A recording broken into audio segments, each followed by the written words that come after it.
So, friends, let me talk to you now about the contract management. Sometime back in one of my previous videos, I discussed with you about the purchase management. Purchase management and contract management have so many commonalities, so many similarities, but still they are not one and the same. Purchase management is mainly focused on procuring the items or services, the right item or the right from the right person at the right cost, and also the maintenance of these items, the tendering procedure, and other conditions. Whereas contract management is mainly focused on framing the effective terms and conditions, managing the contract, the enforcement of the contract, and providing the remedial measures to the people who are denied of the benefits of the contract through the provisions that exist in the Indian contract law and so on. So this I'll be discussing with you in about 3 4 parts, and this is part one. And in this part one, let me discuss with you about the scope of the contract management, the contract management per se, formation of the contract, interpretation of the contract, etc., etc. And friends, see, when we talk of the organization represents the association of the people, a group of people associated with the organization, the accommodation or the venue from where the organization functions, the material and the equipment, the facilities, the infrastructure, and the budget, and also the objectives. So, all this put together will recognize or identify an organization. And every organization, as we are aware, will have certain objectives. Without objectives, no organization will come into existence. And these objectives, again, they may be profit oriented, commercial oriented objectives, or service oriented objectives, but they have to have certain objectives. And every organization will mainly have certain important departments or functions like the marketing functions, production, research, administration, HR, and so on. So the organization has to have management if the objectives are to be achieved. And if the management is very strong, if it is effective and efficient management, the objectives would be fulfilled, would be achieved as per plan. So management, as we have seen, it is a process. It's a process of planning, organizing, and controlling the activities of the organization. And this management again, or this management process, it has got different departments, different wings, or different divisions, like the personnel department, the financial department, production department, material department, and so on. So coming to the personnel department, its main function is that pertaining to the human resources. So appointing the right people and similarly training them, motivating them, placing them in the right place. So these are basically the management functions of the personnel management, whereas financial management is mainly concerned with funding, generating the resources, controlling the financial activities, and so on. And coming to the production management, the uninterrupted production, that is the objective of production management.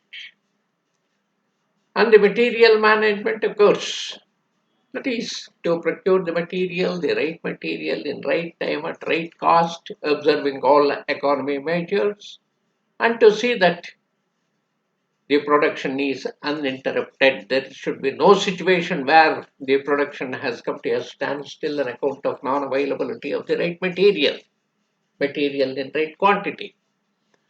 And coming to contract management, it covers all management functions. So, whether it is manpower management, time management, delivery management, utilization management. So, it covers all management functions, the management of men, material, machinery, and the finance. It has to also manage the construction machinery, tools and plants for proper use, the erection of the machinery as per schedule and payments as per agreement, etc. And therefore, this contract management basically calls for a very deep and detailed knowledge of all branches of management.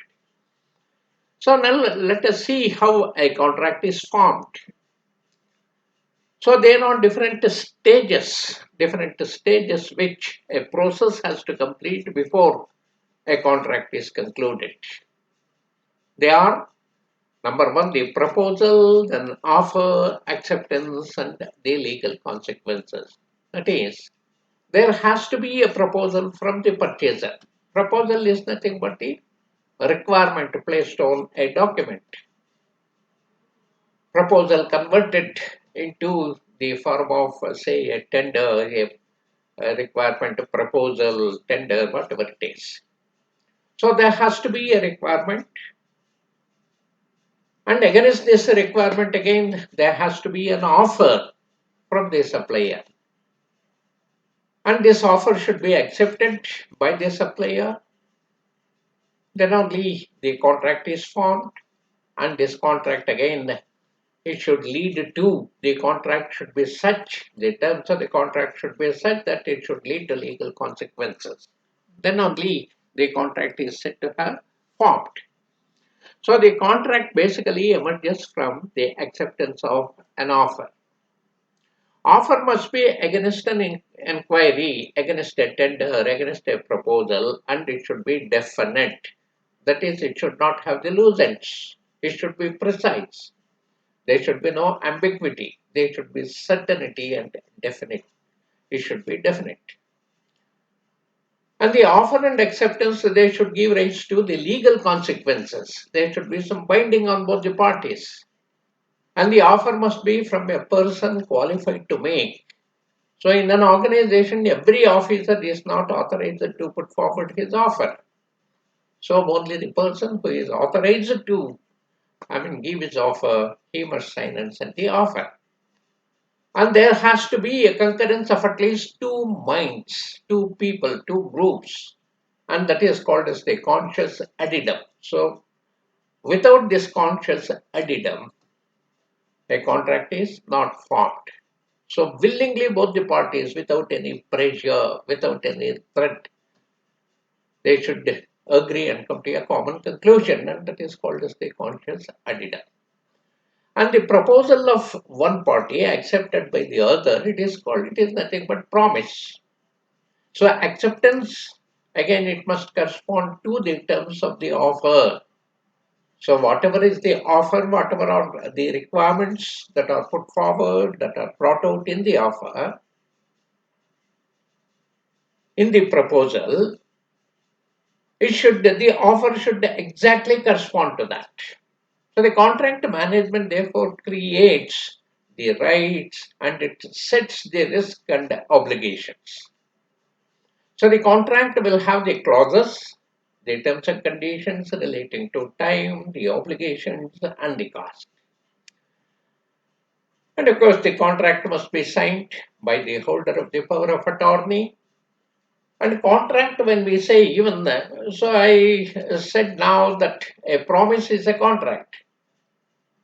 So purchase order, memorandum of understanding, an agreement, the letter of intent. So all these are contracts only. But whatever we talk here as contract, it is this promise or this agreement which is put on a stamped paper, on a legal stamped paper of requisite value, signed by both the parties, witnesses, so that it can be enforced in a court of law if there is any violation or if there is any breach.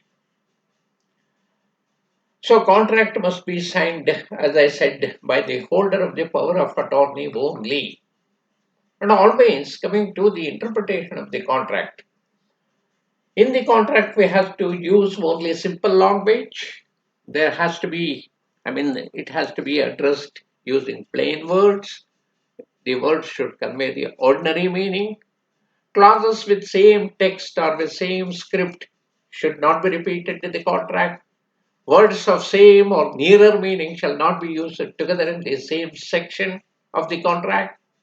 The correct, apt, and simple words ought to be used always. And courts, when we go to court, courts always give ordinary, natural, and popular meanings only. So the courts try to ascertain the intention than the meaning. And intention prevails over the words written in the contract.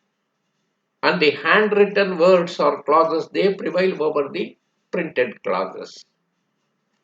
So in case of two views, interpretation against the one who drafted the contract shall be preferred by the court of law. So interpretation which helps to operate the contract, the courts will try to uphold, and the contract must be considered as a whole to get the true meaning. It should not be read in between the lines.